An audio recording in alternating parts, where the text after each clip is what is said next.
Ao amanhecer, quando o sol ainda não tinha subido sobre as colinas poeirentas da Apúlia, o ar estava impregnado com o cheiro de sangue e ferro. 50.000 homens jaziam imóveis, e nenhum deles sabia que se tornaria o símbolo de uma catástrofe para toda uma era. Como um exército, construído com precisão matemática, podia ser esmagado por montanhas vivas de carne? Porque a Roma antiga, uma máquina de disciplina, estremeceu pela primeira vez diante do terror personificado.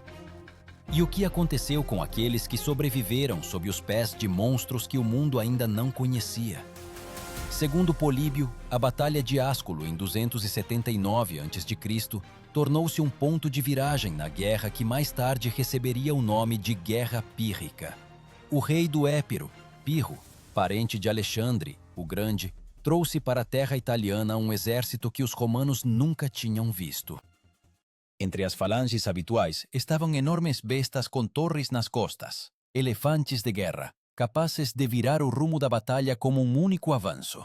Para os romanos, esses monstros tornaram-se a personificação do medo. O seu rugido era ouvido a várias milhas de distância, como a aproximação de uma tempestade de osso e pele. Quando tais bestas entravam em combate, a terra tremia e os capacetes de ferro começavam a tilintar, como se fosse um trovão. Esses gigantes eram chamados de elefantes, e cada um deles podia pesar até 5 toneladas, mais do que 20 legionários armados juntos. Os romanos chamavam a sua formação de manípulos, unidades de combate flexíveis de 120 homens.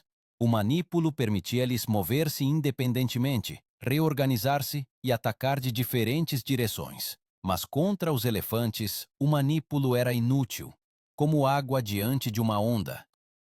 Quando os elefantes avançaram, as fileiras quebravam-se, e a ordem que por séculos criara o poder romano transformava-se em caos. Políbio escreveu que naquele dia o sol nasceu sobre o fumo que se espalhava sobre o campo. As pessoas não ouviam ordens, apenas o tropel e os estertores. Os cavalos enlouqueciam, as lanças partiam-se, e ninguém entendia onde estavam os seus, onde estavam os inimigos. Mesmo os veteranos das guerras samnitas, acostumados a qualquer carnificina, experimentaram pela primeira vez um terror que não se submete à razão. Arqueólogos encontraram pontas de lanças e fivelas de metal no local do suposto campo de batalha, onde a terra ainda hoje enegrece com as cinzas. Em camadas de solo foram descobertos fragmentos de couraças romanas, o que confirma as palavras dos antigos cronistas: na batalha participaram guerreiros experientes, e não recrutas.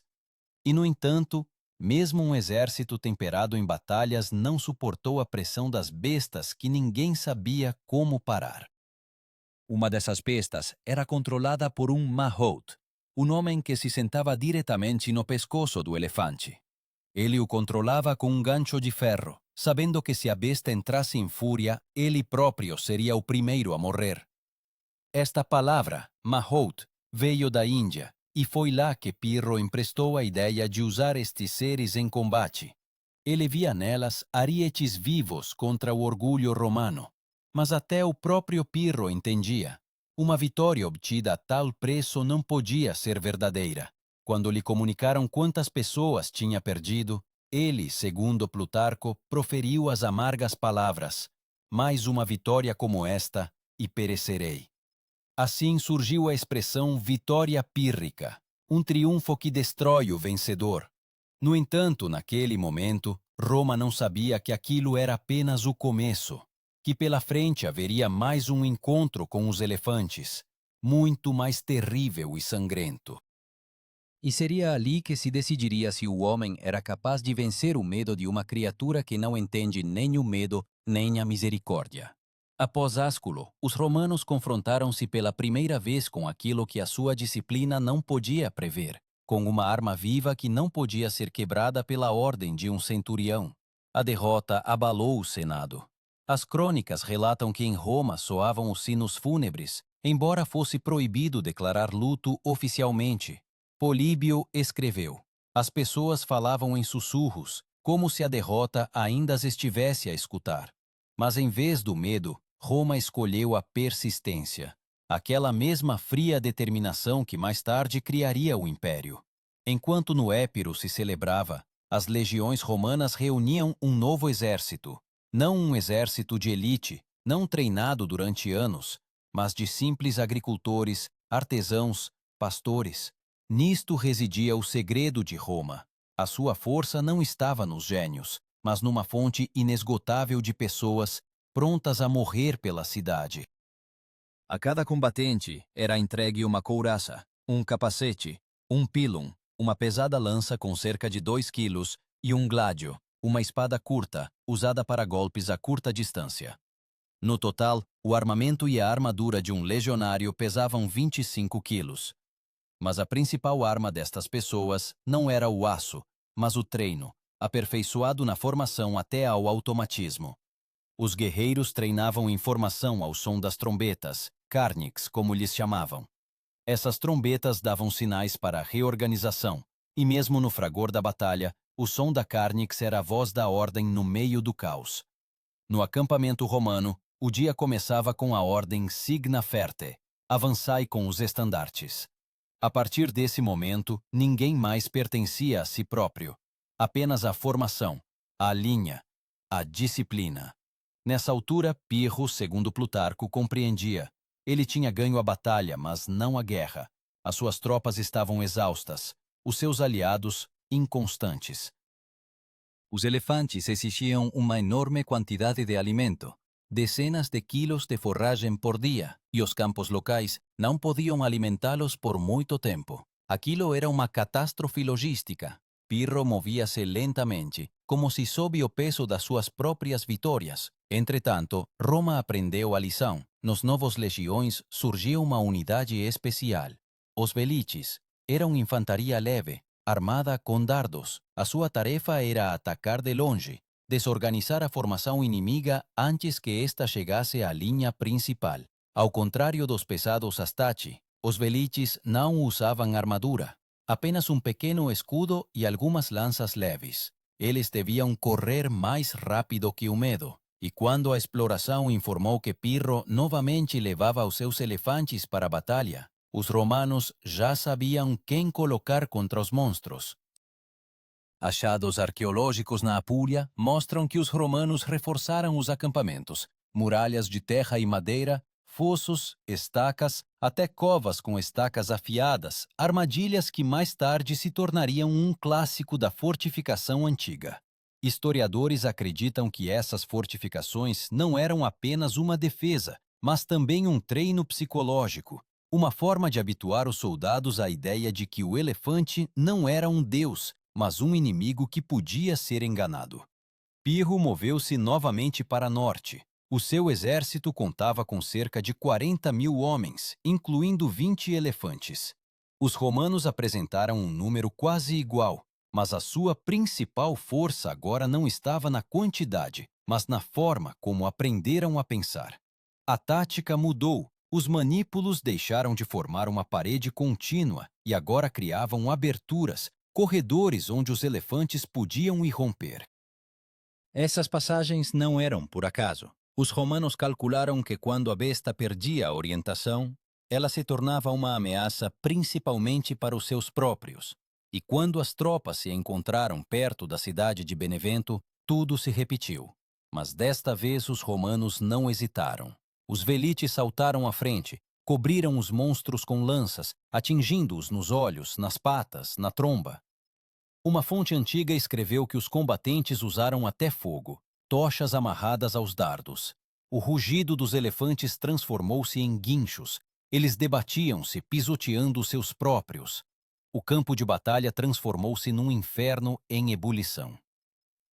Assim nasceu uma nova forma de fazer guerra, não pela força, mas pela compreensão do medo do inimigo. Pirro, vendo a morte das suas bestas, deu a ordem para recuar. E naquele momento, pela primeira vez em toda a campanha, os romanos não apenas sobreviveram, eles venceram. Venceram aqueles que ainda de manhã chamavam de invencíveis. Desde então, o exército romano começou a estudar o inimigo não com os olhos do medo, mas com um cálculo frio. Eles aprenderam que mesmo um monstro coberto de armadura obedece à dor, que o som da trombeta pode ser mais forte que o rugido da besta, e que a disciplina não é apenas ordem, mas aquilo que distingue o homem do animal. Mas nesta vitória, tal como na derrota de Ásculo, escondia-se uma questão a qual ninguém respondeu até ao fim. Por que razão as pessoas, repetidamente, vão para debaixo dos pés de monstros, sabendo que serão esmagadas?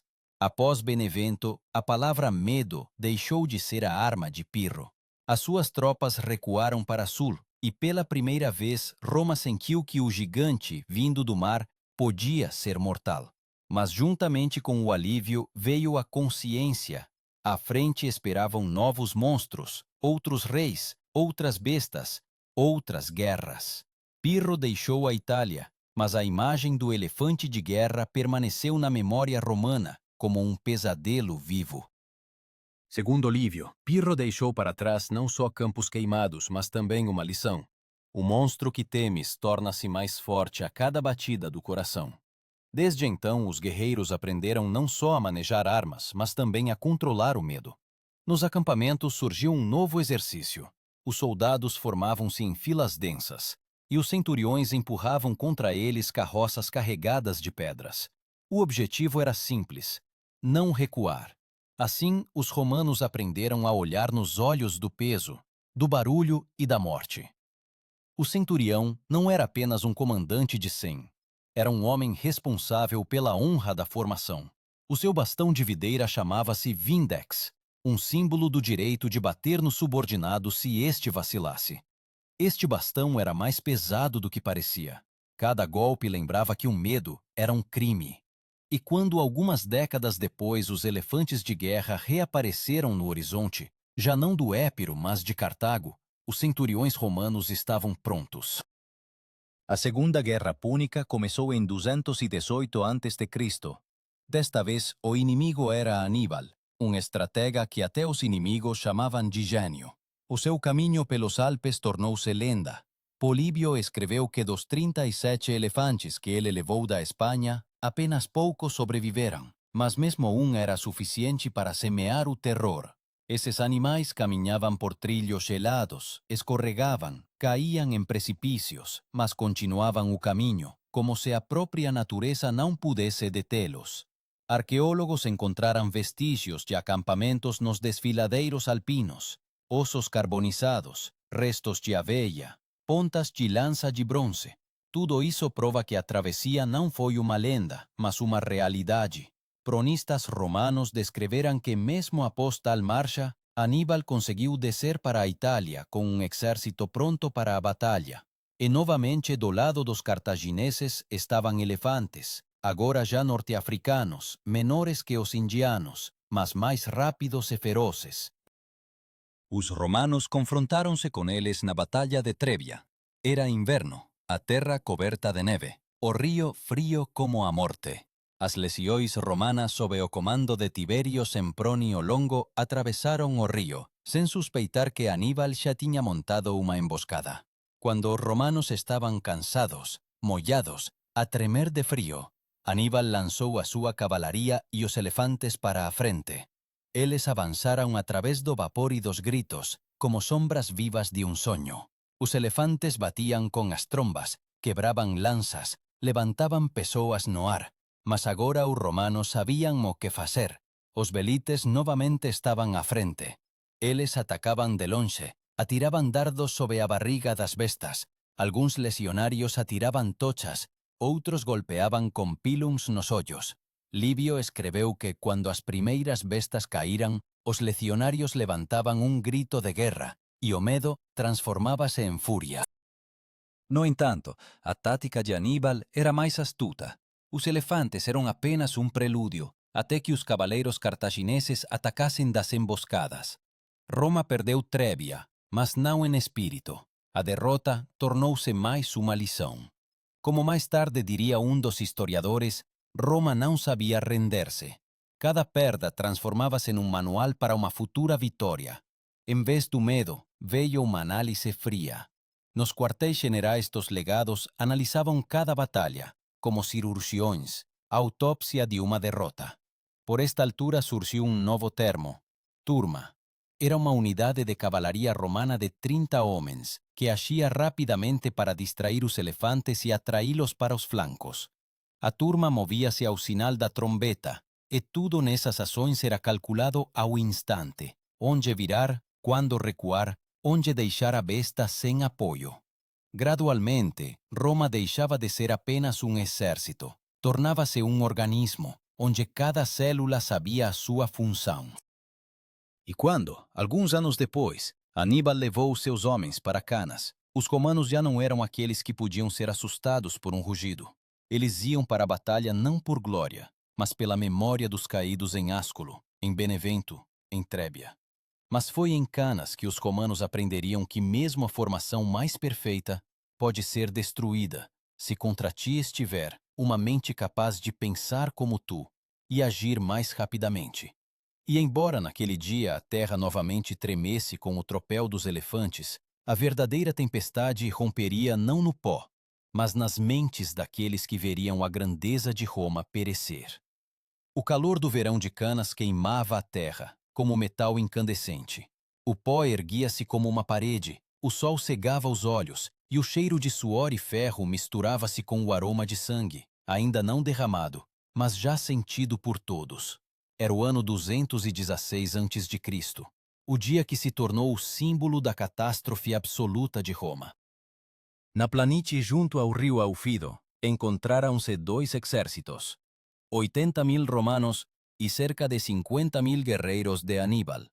Nenhum dos presentes sabia que naquele dia pereceria uma em cada 2 vidas sob a águia das legiões. Políbio escreveu que os romanos formaram uma formação densa, quase monolítica. A sua formação de batalha lembrava uma parede de corpos humanos, como se os próprios deuses quisessem deter o destino com a massa de corpos e aço.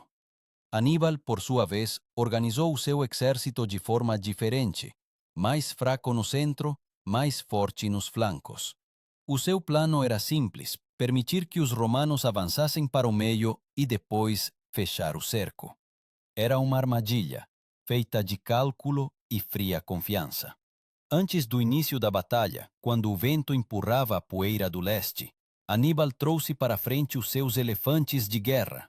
Eram poucos, cerca de 40, mas cada um deles parecia uma torre viva. Nas costas, torres com lanceiros, nas trombas, morte, envolta em pele. Os romanos viam as suas silhuetas contra o sol, e mesmo os veteranos mais corajosos entendiam que agora não se encontrariam apenas exércitos, mas épocas. Homem e monstro, disciplina e caos.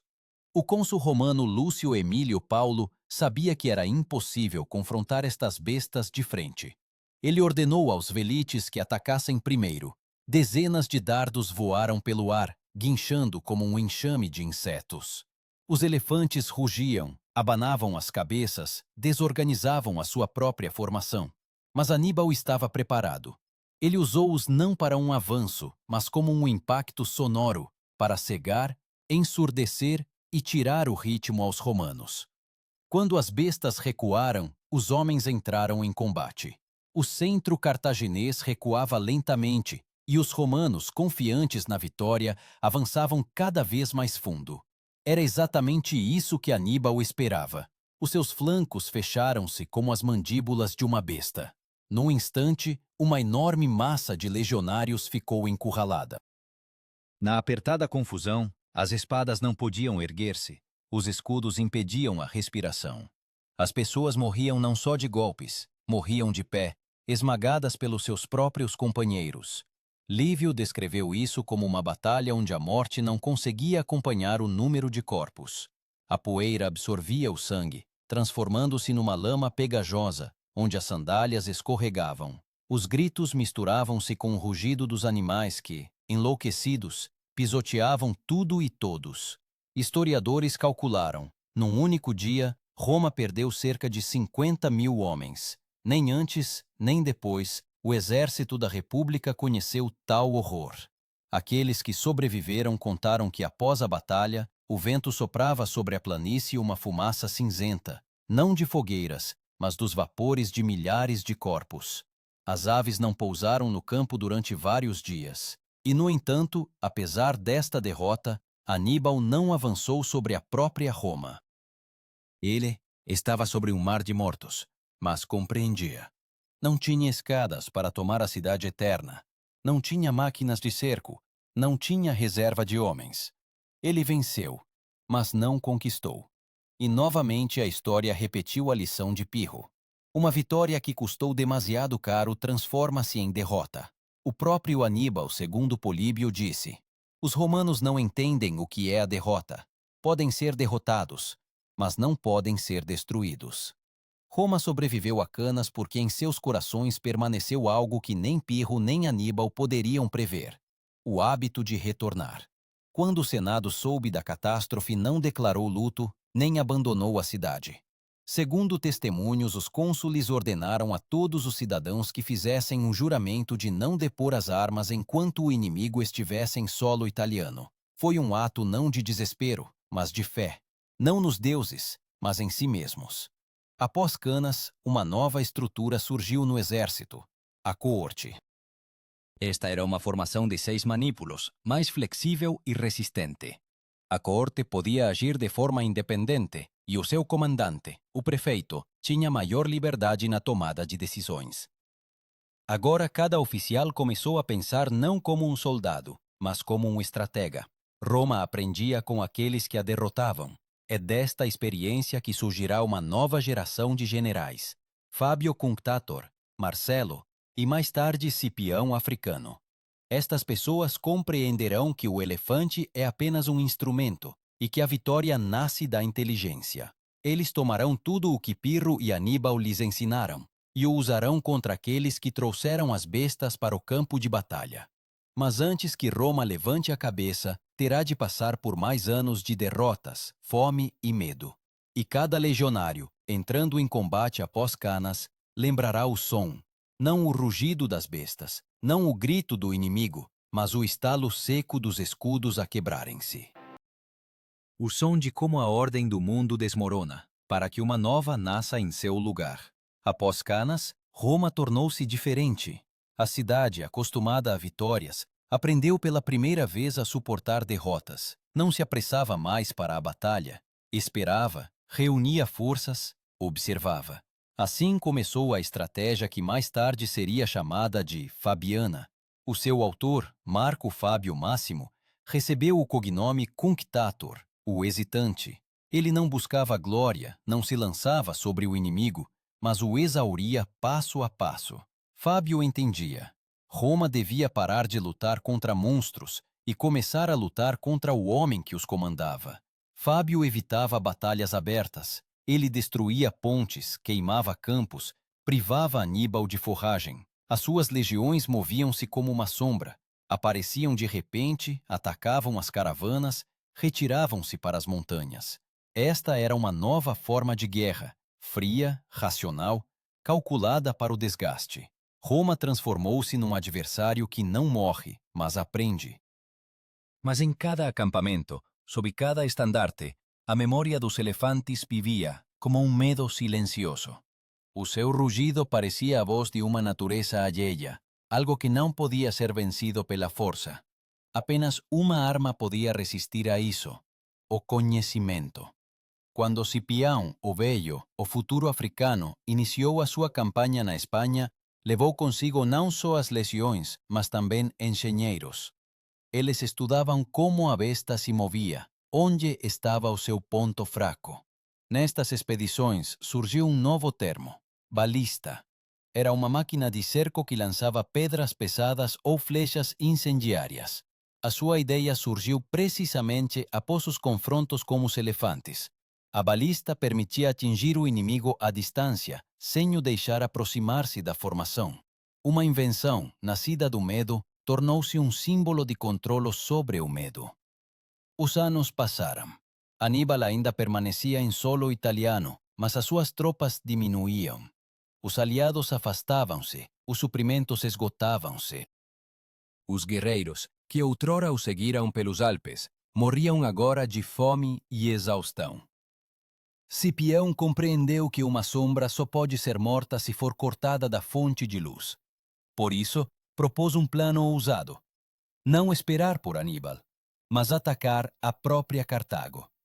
O Senado hesitou, mas Cipião insistiu. Recebeu autoridade para invadir a África. Em 203 a.C., as suas legiões desembarcaram nas costas de Cartago. Pela primeira vez em toda a guerra, Roma levou o inimigo ao medo. E foi lá, em solo africano, na planície de Zama, que tudo voltou ao seu lugar.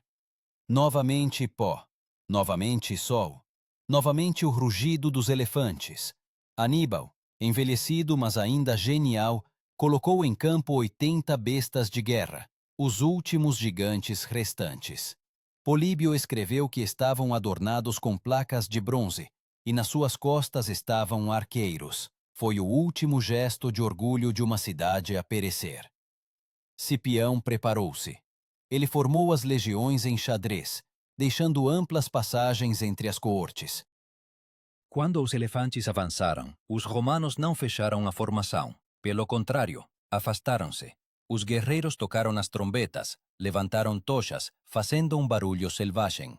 Os mantos escorregaram para o chão, os cavalos relincharam e as bestas pararam. O estrondo dos sinais ensurdecedores, os gritos e o cheiro a fumo quebraram a sua vontade. Eles debatiam-se, viravam-se, pisoteavam os seus próprios. Então, as cortes receberam ordem para atacar. Aníbal não teve tempo de reorganizar as fileiras. O seu centro vacilou, os flancos ruíram, e pela primeira vez em 20 anos de guerra, Cartago caiu. Os romanos não apenas venceram, eles destruíram a própria ideia de medo, na qual se baseava a força do inimigo.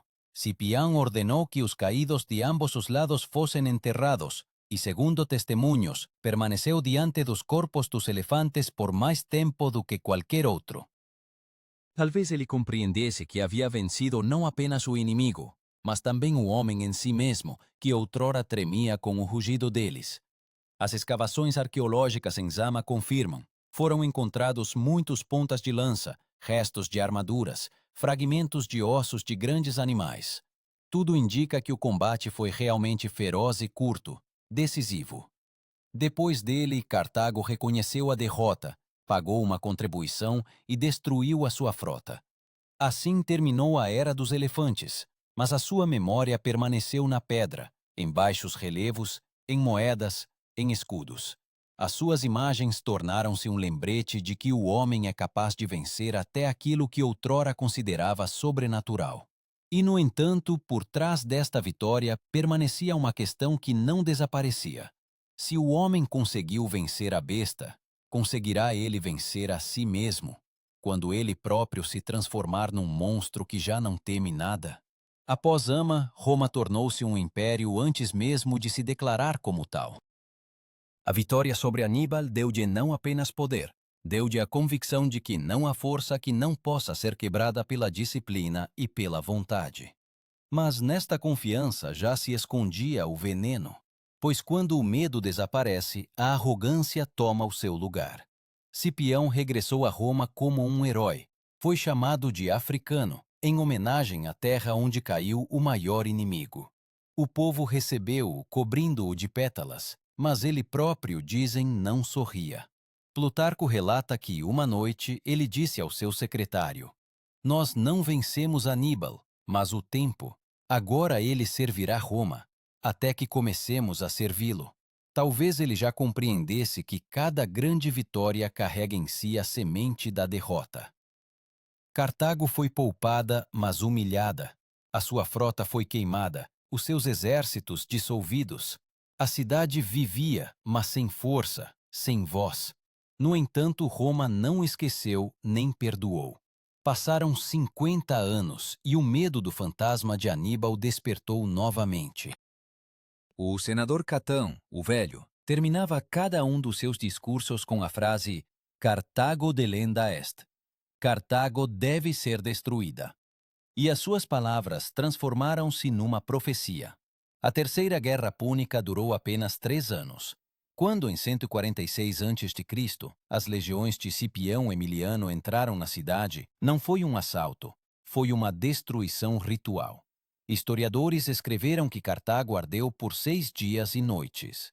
Os elefantes, os últimos símbolos vivos do antigo poder, rugiam no fogo, acorrentados. A sua morte tornou-se o sinal do fim do mundo antigo. Políbio, testemunha desses eventos, deixou uma descrição terrível. O sol escondia-se no fumo e o mar parecia sangrento. Após a queda da cidade, as suas terras foram salgadas para que nada mais crescesse. Assim, Roma não apenas venceu o inimigo, ela o apagou da memória da terra. Mas nesse mesmo fogo ardeu também a própria ideia do medo sagrado, com que a história começou. O homem que destruiu a besta deixou de acreditar no monstro. Agora o monstro vivia dentro dele, nos seus exércitos, nas suas marchas, nas suas leis. E, no entanto, em algum lugar profundo, naqueles que estavam junto às ruínas de Cartago, permanecia a sombra da memória. Quando Cipião Emiliano olhava para as cinzas, ele, como relata Políbio, sussurrou: chegará o dia em que também Roma cairá assim. Não era pena. Era o conhecimento de que nada é eterno, nem mesmo aqueles que venceram a morte. A partir desse momento, a história deixou de ser uma luta entre o homem e a besta. Ela tornou-se uma luta do homem consigo mesmo, com a sua fé, a sua soberba, a sua memória do rugido que outrora fazia tremer até os deuses.